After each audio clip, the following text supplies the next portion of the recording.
చెప్పాలని మరి అధిష్టానమైన నారా చంద్రబాబు నాయుడు గారికి మేమందరం తెలియజేయడానికి ఈరోజు ఈ సమావేశంలో మేము ముఖ్యంగా అందరం కూర్చొని మీకు తెలియజేస్తా ఉన్నాం పత్రికా ముఖంగా. ఆయనకు తగిన ప్రాధాన్యత పదవి, సీనియర్ నాయకుడిగా జిల్లాలో మరి 40 సంవత్సరాల పైబడి విశేష సేవలు అందించారు పార్టీకి. సంక్షోభంలో కూడా మరి నాడు 95లో సంక్షోభంలో చంద్రబాబు నాయుడు గారికి అండగా ఉన్నారు. మరి తదుపరి కూడా ఆయన సీటును ఆయన ఎమ్మెల్యేగా 2009లో ఉంటూ త్యాగం చేశారు తన సీటును కూడా పార్టీ కోసం పార్టీని అధికారంలోకి తీసుకురావడం కోసం తన సీటును త్యాగం చేసి మరి పార్టీకి అండగా నిలబడ్డారు ఆ రోజు. అయినా కూడా పార్టీ మేమందరం నాయకులు పదే మరి బాబు గారిని అడుగుతూ ఉంటే తదుపరి అధికారంలోకి రాగానే రఘురామ్ గారికి సముచితమైన స్థానం కల్పిస్తామన్నారు. మరి ఈ స్థానం మా దృష్టిలో సరైనది కాదని మా అభిప్రాయం. ఆయనకి ఆప్కాబ్ ఇవ్వాలని మా అభిప్రాయం, లేదా ఏదన్నా రాష్ట్ర స్థాయిలో ఒక పదవి ఇవ్వాలనేది మా అభిప్రాయాన్ని పార్టీకి తెలియజేస్తా ఉన్నాం. తన జీవితకాలం మొత్తం కూడా తెలుగుదేశ పార్టీకి దారబోసిన వ్యక్తి నెట్టెం రఘురామ్ గారు.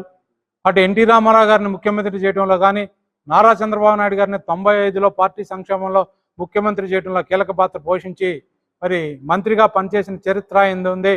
ఏదైనా సరే జగ్గైపేట నియోజకవర్గంలో తెలుగుదేశం పార్టీ గెలవాలంటే సీటును త్యాగం చేసి రాష్ట్ర రాజకీయాల్లో ఒక కొత్త వరవడిని నవతరానికి యువతరానికి సృష్టించినటువంటి వ్యక్తి మరి రఘురామ్ గారు. ఆనాటి నుంచి ఈనాటి వరకు కూడా నల్గొండ సభలో కానీ, రాష్ట్ర పార్టీలో కొమ్ములాట్లు ఉన్న సందర్భంలో కానీ మరి జగ్గైపేట రఘురామ్ గారిని చూసి ఆదర్శవంతంగా అయిన రాజకీయాలను మీరు నేర్చుకోవాలా, అటు తాతయ్య గారు శాసనసభ్యుని కలుపుకొని పోతూ ఎలాంటి ముఠా రాజకీయాలు లేకుండా నడుపుతుంటే మీరు ఎక్కడ చూసినా ఈ గొడవలేంటి, జిల్లాలో నియోజకవర్గాల్లోని అనేక సార్లు రాష్ట్ర పార్టీ మీటింగులో అనేక మందిని మరి ఉదాహరణగా రఘురామ్ గారి పేరు ఉదయించి చెప్పినటువంటి పరిస్థితి మనం చూసాం. మరి అటువంటి గొప్ప వ్యక్తికి ఈ రోజున 2014 నుంచి 19 వరకు కూడా అధికారంలో ఉన్నప్పుడు గుర్తింపు గౌరవం ఇవ్వలేదు. మేము రాజ్యసభ సీటు ఇవ్వమని అడిగాం, మరి ఎమ్మెల్సీ స్థానం ఇవ్వమని అడిగాం. ఆ తర్వాత క్యాస్ట్ బ్యాలెన్స్లు ఇవ్వలేకపోయాను, తర్వాత ఇస్తానంటే ఆ తర్వాత గవర్నమెంట్ పోయింది. మళ్ళా ఈ రోజున 2024లో గవర్నమెంట్ వచ్చింది, గుర్తింపు గౌరవం కావాలని మేము అడిగాం. మరి నారా చంద్రబాబు నాయుడు గారిని మరి నాయకుడిగా ముఖ్యమంత్రిగా 4వసారి పీఠంలో కూర్చోబెట్టినప్పుడు 40 సంవత్సరాల చరిత్ర ఉన్నటువంటి కార్యకర్తలను కానీ, నాయకులను కానీ, 30 సంవత్సరాలుగా జెండాలు మోస్తున్న నాయకులను కానీ, కార్యకర్తలను కానీ గౌరవించితేనే రేపు పొద్దున పార్టీకి భవిష్యత్తు ఉంటుందని ఈ సందర్భంగా నేను హెచ్చరిస్తున్నాను.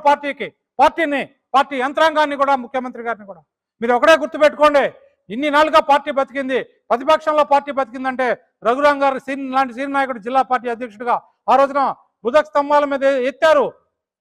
జిల్లాలో ఉన్నటువంటి గ్రూప్ రాజకీయాలు, ముఠా రాజకీయాలు అన్ని కూడా ఆయన సర్దుబాటు చేసి ఈ రోజు పార్టీని ముందుకు తీసుకున్న పరిస్థితుల్లో గుర్తింపు గౌరవం ఇవ్వకపోవడం అనేది చాలా అన్యాయం, దారుణం. జిల్లా పార్టీ యంత్రాంగం కూడా మొత్తం రాత్రి దిగ్భ్రాంతికి గురైనటువంటి పరిస్థితి మేము చూసాం. ఏంటి ఇంతటి సీనియర్ నాయకుడికే గుర్తింపు లేకపోతే మాలాంటి కార్యకర్తలకు ఇంకేం గౌరవం ఉంటుంది, ఇంకేం గుర్తింపు ఉంటుంది?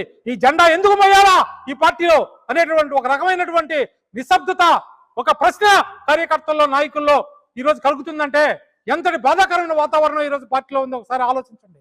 ప్రాణాలు బలంగా పెట్టాం, కేసులకు భయపడకుండా ఆనాడు రాజశేఖర రెడ్డి అరాచకవాదానికి, ఈనాడు జగన్మోహన్ రెడ్డి రాక్షస రాజకీయానికి ఎదురొడ్డి మా ప్రాణాలను పణంగా పెట్టి పోరాడితే, మా నాయకుడికి గౌరవం ఇవ్వకపోతే రేపొద్దున రాజకీయాలు ఎలా ఉంటాయి, రేపటి భవిష్యత్తు ఏంటి అనేది మాకు అంధకారంగా కనపడుతుందని ఈ సందర్భంగా మరి నారా చంద్రబాబు నాయుడు గారికి ఏమైనా సరే రాష్ట్ర స్థాయి కేబినెట్ హోదా ఇచ్చి తీరాలి. అప్పటి వరకు మేము పోరాడతాం. మేము కార్యకర్తలు కానీ ఈ రోజున పార్టీ యంత్రాంగానికి మరి హెచ్చరిక తెలియజేసుకుంటున్నాం.